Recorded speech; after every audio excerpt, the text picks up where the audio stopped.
2 నిమిషాలు. కానీ కలపాలంటే 2 సంవత్సరాలుగా మనం కలపలేము. ఇక్కడ ఏమంటున్నారంటే, మీరు దేవునితో దూరమైన మీకు ఆదాము వల్ల పాపం చేశారు.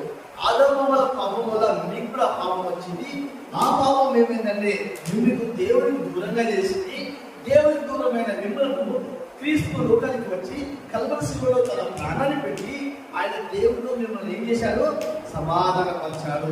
ఇప్పుడు మనము పెండ వంటి వారం కాదు, మనం పురుగు వంటి వారం కాదు, మనం ఎన్నిక లేని వారం కాదు, మనం చదువు లేని వారం కాదు.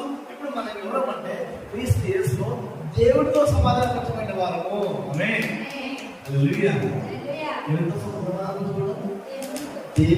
సమాధానపరచబడ్డాం.